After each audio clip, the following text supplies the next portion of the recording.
আসসালামু আলাইকুম। এটা ইনভার্টার জগতের কেভি ইনভার্টারটা আসলে খুব বেশি অ্যাভেলেবেল না। সো এইটা আমার ঠিক মনে আছে 2016 সালে বা 17 সালে হয়তো বা। সো ওই সময়টা আমার কাছে একটা 36 কিলোওয়াট একটা ভিএফডি আসলে একজন সেল করছিল আমি আসলে যখন জব করি তখন সেই কোম্পানিতে। তো ওইখানে যেটা হয়েছিল, এটার প্যারামিটার দিতে তার প্রায় 15 দিনের মতো লাগছিল, তবুও সেটাকে সাকসেসফুলি দিতে পারেনি। কারণ ইন্ডাস্ট্রিতে আসলে ডাইং জগৎটাতে খুব বেশি চাইনিজ ইনভার্টারের বাইরে ব্র্যান্ডেড ইনভার্টারগুলো নিয়ে কাজ করার অভিজ্ঞতা খুবই কম। অ্যান্ড যেটা আছে সেটা হলো এর প্যারামিটার সম্পর্কে বা একটু আলাদা হওয়ার কারণে, চাইনিজ ইনভার্টারগুলোর থেকে এগুলা প্যারামিটার আলাদা হওয়ার কারণে খুব বেশি ঝামেলায় পড়ে তারা থাকে। সো এইখানে আজকে আমরা এই কয়েক বছরের ব্যবধানে আজকে আমরা এটা রিপেয়ারিং সম্পর্কে আপনাদেরকে নলেজ দিচ্ছি। সো এইটা প্যারামিটার তো অবশ্যই আমাকে জানা লাগবে বা দেওয়া লাগবে, এবং প্যারামিটারের থেকে সবচেয়ে ভ্যালুয়েবল জিনিস যেটা সেটা হলো এটা রিপেয়ারিং। সো এখানে এই কেভ ইনভার্টারটার আইজিবিটি প্রবলেম বা এখানে ফুইটা গেছে এরকম একটা প্রবলেম। এই যদি আমরা সার্কিটটা দেখেন, এটা F5 সিরিজের ঠিক এই মডেলটাই ছিল। এটা যেমন 400 ভোল্ট 23.1 এম্পিয়ার এবং ইনপুট, আর আউটপুট হলো 19.6 এম্পিয়ার। সো এটা এখানে 11 কেভিএ 7.5 কিলোওয়াট একটা কি বলে ইনভার্টার। ওকে, সো এখানে দেখেন 2 ফেজ দেন 4 পোল এরকম একটা কি আছে, 2 ফেজ 4P 50 থেকে 60 হার্টজ এরকম একটা ডাটা এখানে দেওয়া আছে। দেন এটা একটা Germany VFD. So Germany VFD যেহেতু এটা দাম তো অবশ্যই একটু বেশি হয়ে থাকবে। সো এটা সবাই ব্যবহার করতে পারবে না বা ব্যবহার আসলে সবাই করতেও চায় না। সো এটা আসলে বেশিরভাগ সময় কমিউনিকেশনের যেই ব্যাপারগুলো থাকে বা রিসলভার টাইপের যে মোটর থাকে সেখানে আসলে লাগানো থাকে।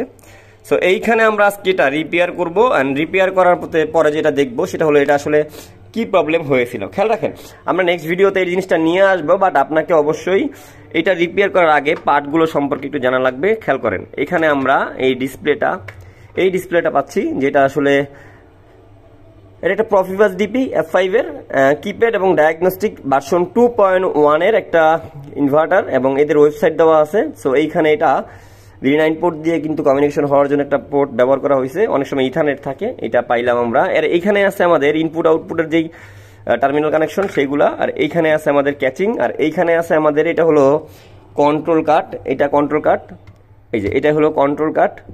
ওকে, এটা হলো কন্ট্রোল কার্ড। এই যে কন্ট্রোল কার্ডটা দেখেন, আমরা ক্লিন করার পরে কিন্তু এটা ক্লিন একদম পরিষ্কার এবং সুন্দর হয়ে যাবে।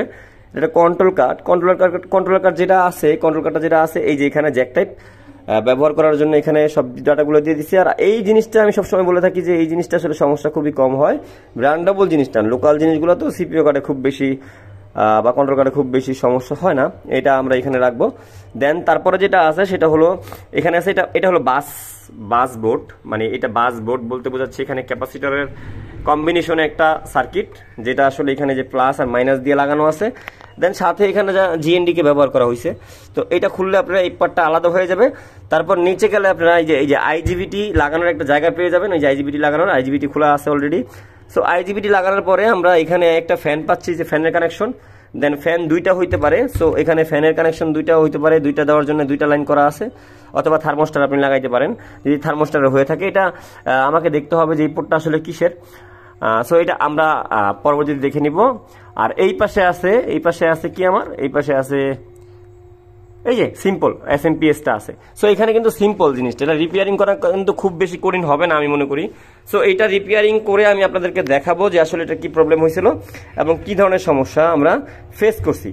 ব্র্যান্ড হোক আর চাইনিজ হোক, রিপেয়ারিং পদ্ধতি আমাকে কিন্তু একই রাখতে হবে, এবং প্রত্যেকটা ইনভার্টারের কিন্তু পদ্ধতি একই থাকে।